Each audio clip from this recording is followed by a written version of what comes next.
Well,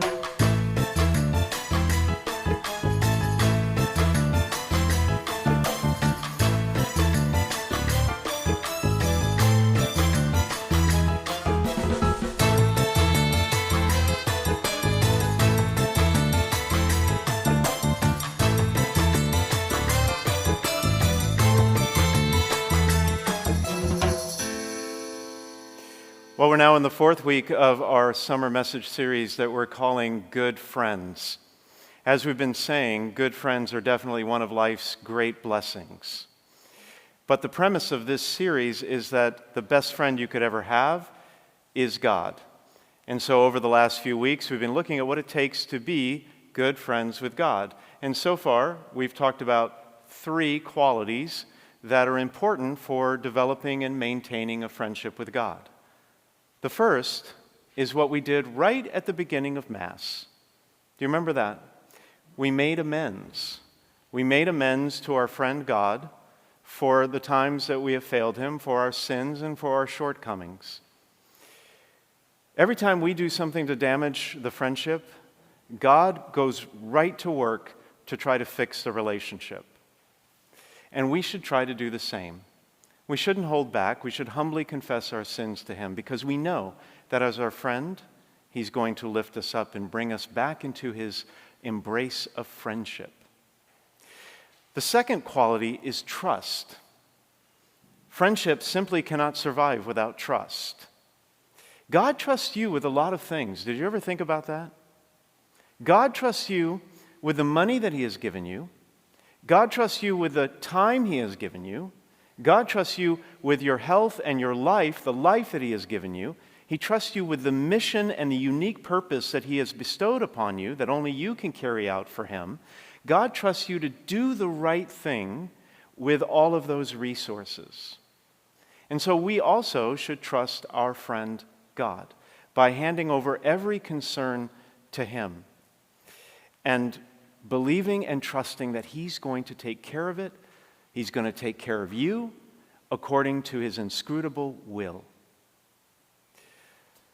Friends also, they share common interests, and that's the third quality of becoming a good friend with God.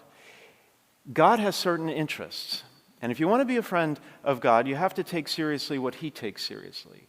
You have to make His interests your interests. You have to adopt His mission as your own. So what is God's interest? Well, His first priority, His greatest interest, what He takes the most seriously is you and people like you.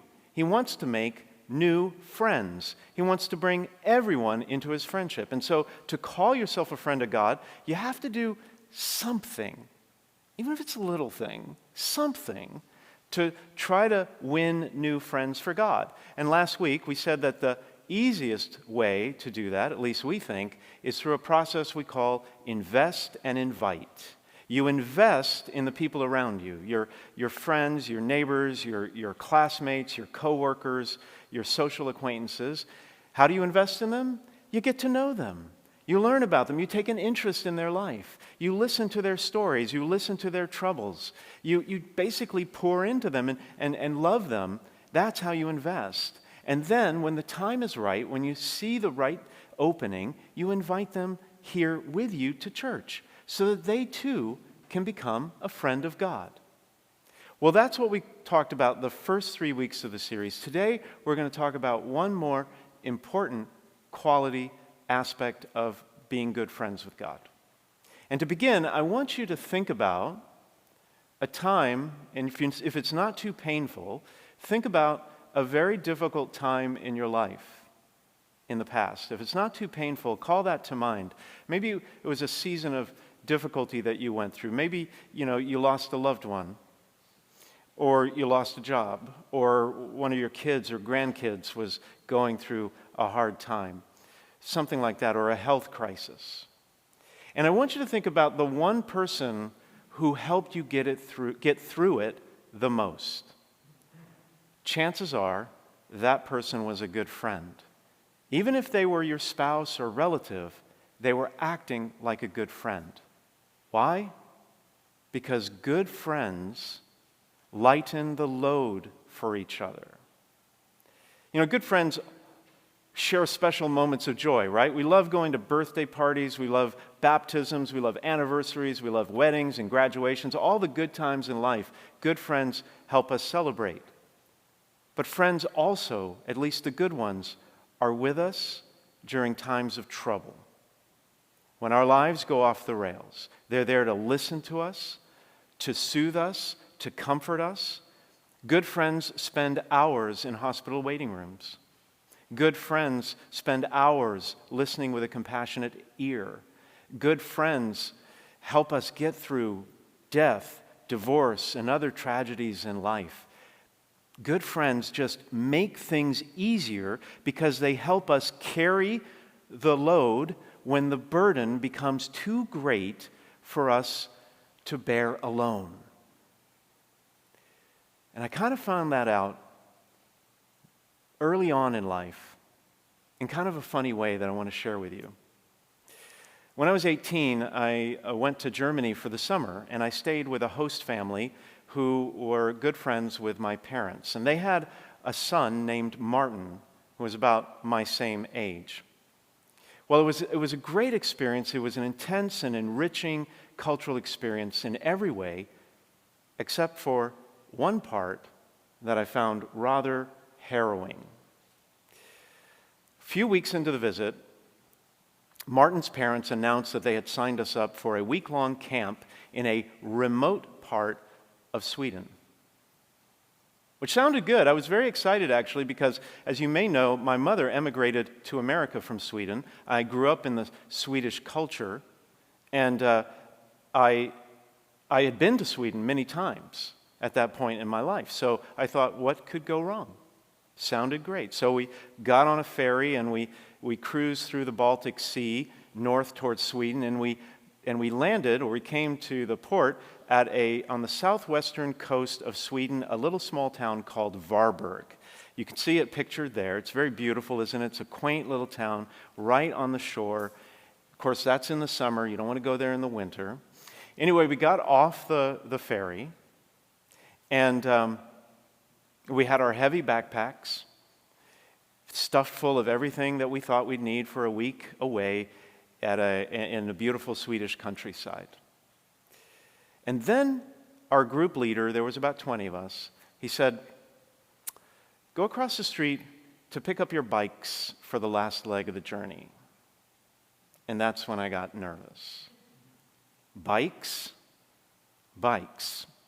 See, sadly, I hate to admit this to you, but even though I was only 18, I was totally out of shape. I was not very fit at all, unlike now. And the last time that I had been on a bike, it had training wheels. So I wasn't exactly thrilled about this anyway, but I had no choice, so I got on the bike, and about 10 minutes in, I'm huffing and puffing, and I pull up right next to Martin. I'm like, by the way, Martin, exactly how far away is this camp? He looked over and he said, "Oh, it's about 65 kilometers from here." Well, I did the math and nearly drove off the road. 40 miles. It was 40 miles to this camp, and I was already worn out. Well, pretty soon, about half an hour later, the road started sloping gently upwards. And about 20 minutes later, we are in an all-out climb into the hills. And let me tell you something, folks. This trip was so physically strenuous, you would not believe it. Take a look at this aerial photo of the area. Okay, I'm kidding, because actually that's only about 600 feet above sea level. But to me, it felt like 6,000 feet, and I was dying. I finally had to just pull off to the side of the road. And the whole group kept going on. I was exhausted and discouraged and embarrassed. Martin happens to look back, and he sees me back there, and he turns around, and he comes up next to me, and he says, "What's wrong?" And I told him. I admitted it. I said, "I don't think I can go on." And without a word and without a blink, he just reached over and he took my 40-pound backpack off of the luggage rack of my bike and put it on his. And then he said to me, "Don't worry, I'll carry it for you the rest of the way." Good friends, lighten the load. And that's exactly what Jesus promises in the gospel reading at Mass tonight. He says, "Come to me, all you who labor and are burdened, and I will give you rest." I will give you rest. And just to make his point even clearer, he uses an image that everyone, pretty much everyone in the crowd that he was speaking to would have understood. Because he says this next. He says, "Take my yoke upon you and learn from me, for I am meek and humble of heart, and you will find rest for yourselves. For my yoke is easy, and my burden is light." What does he mean? Well, you may be thinking of a yoke. Right? You've probably got that mental image, and I'm going to talk about that in a minute.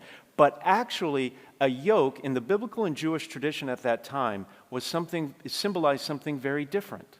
A yoke symbolized, wait for it, religious instruction.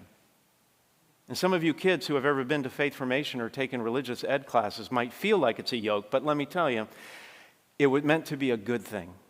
It was a good thing. You see, a yoke symbolized God's law. And God's law was meant to be a gift to the Jewish people because it spelled out exactly how they could live in a fulfilling and loving relationship with God. It was meant to be a yoke that was comforting and comfortable, a form of instruction that was light and easy, a reassuring structure. You know, we all need structure to feel safe. It was a reassuring structure that would lead people, his people, to wisdom and joy and peace. But that's not how it turned out. Because the religious leaders in the time of Jesus interpreted the law so strictly that it became more of a burden. They kept adding things, all kinds of encumbrances. It became more of a burden than a joy, than a pathway to peace and well-being. They added layer upon layer of legal accretions, and it just became so difficult, so nearly impossible for the average person to just obey the law, that the law became, what should have been more precious than silver and gold, became a source of guilt and shame and anxiety. What God had intended to be a means to freedom had become a means of oppression in the hands of the religious elite. And you know, there are still people today, actually there's lots of people today, who think that religion is actually a form of bondage, a kind of repressive structure intended to keep people down instead of lead them to freedom and happiness and fulfillment. But Jesus came to deliver his followers, not to enslave them. He wanted to give them rest, not shackle them with more guilt, shame, and anxiety. A few weeks ago, I was at a dinner party with a bunch of people there, and the topic, as always, turned to religion. I don't know, whatever party I go to, the topic is always religion. Do you guys just talk about this all the time when I'm not there? Anyway, surprise, surprise, this one guy turns to me and he says, "Father, do you know where you're going after you die?" I said, "Sure, yeah, I've got a plot down at the Holy Cross Cemetery in Colma. It's already all set up. I did my pre-need, I did everything." He's like, "No, Father, you know what I mean. What's your final destination? Where do you think you're going to end up?" So I gave him my standard line, which I think is funny. I said, "Well, I'm just shooting for purgatory. So I figure if I can get into purgatory, then one day I'm going to get into heaven.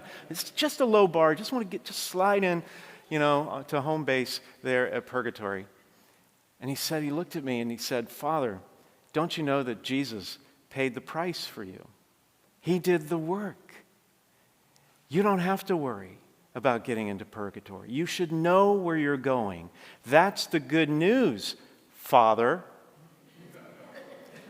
Well, I kind of looked at my shoes rather sheepishly, and I said, of course, you're right, of course. But deep down, like a lot of people, in that moment, I just thought, wow, that just seems way too easy.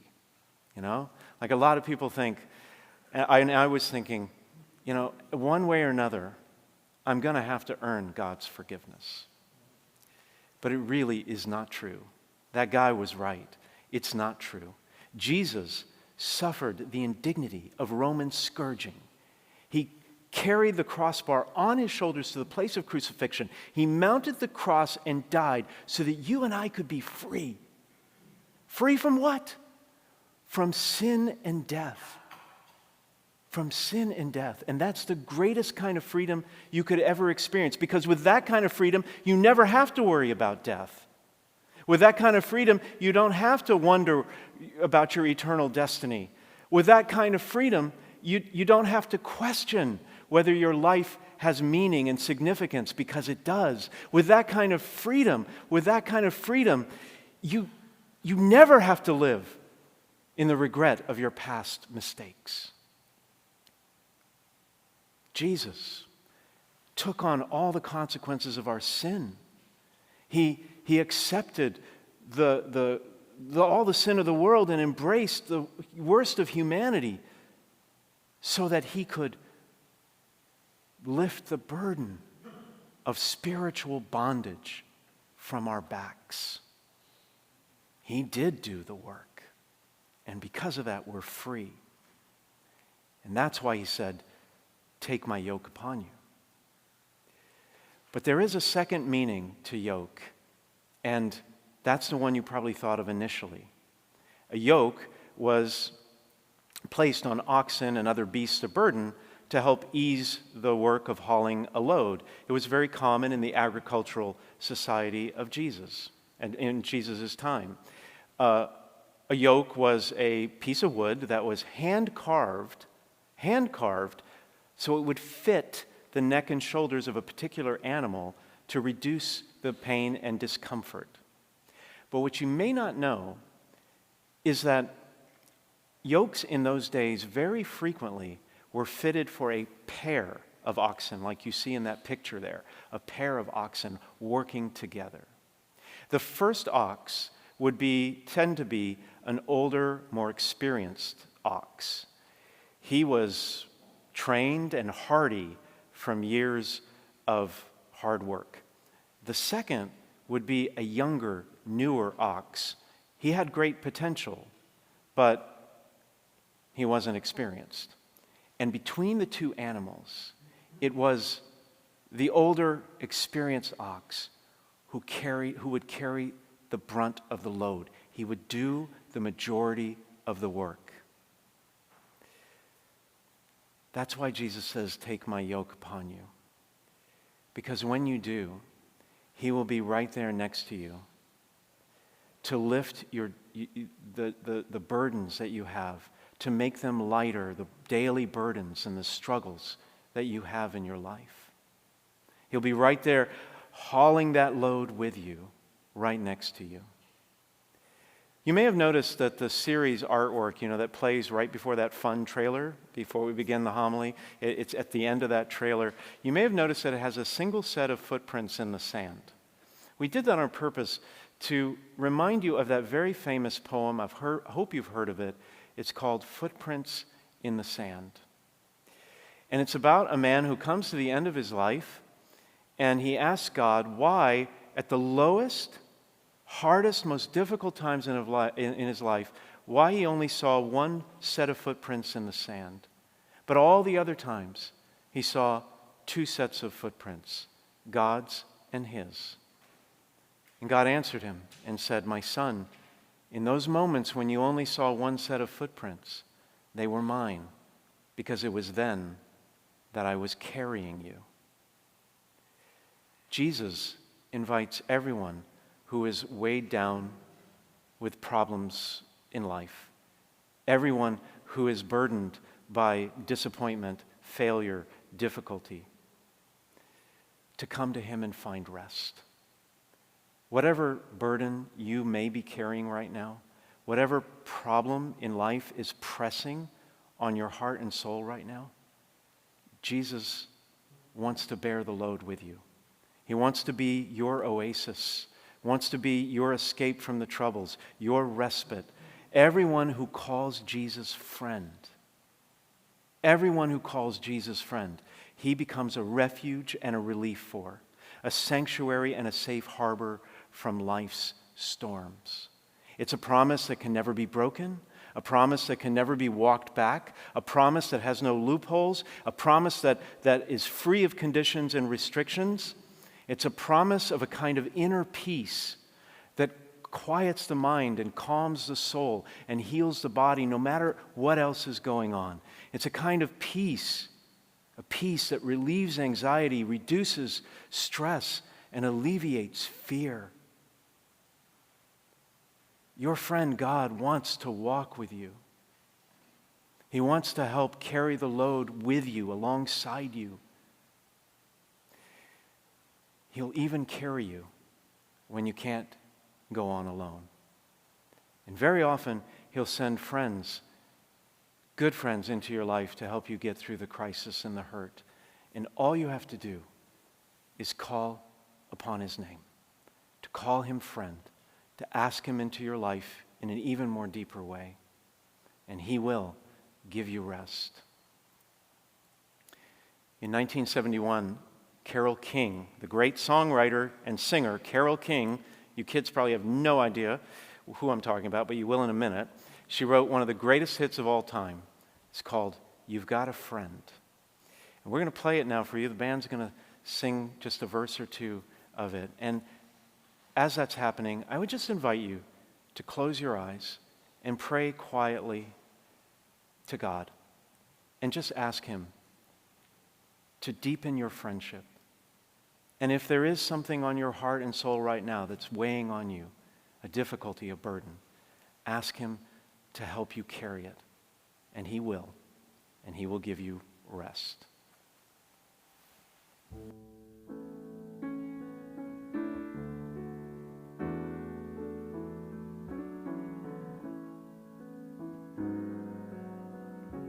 When you're down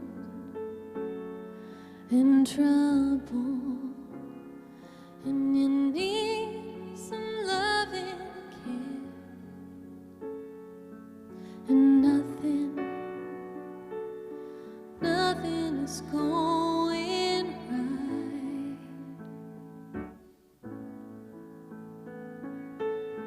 Close your eyes and think of me,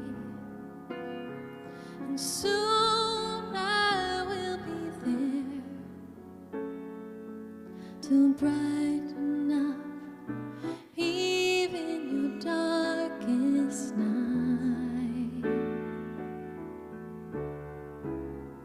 You just call out my name, and you know wherever I am, I'll come running to see